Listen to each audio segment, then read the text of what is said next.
Operation Close Pass aims to improve the safety of cyclists on our roads by educating drivers on how to overtake safely. We're working with South Wales Fire and Rescue Service and the Safety Camera partnership Go Safe to deliver this operation within South Wales.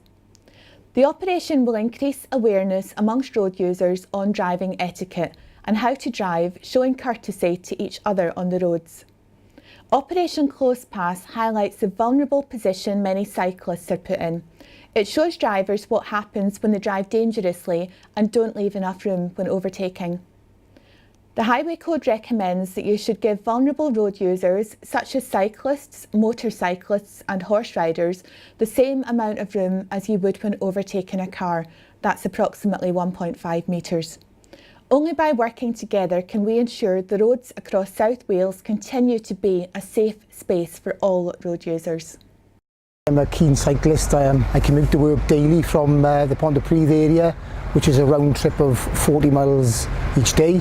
I understand the benefits of cycling, but I also understand the vulnerabilities that cyclists face when using the roads during their daily commutes, and whether that be for pleasure or whether it be for business.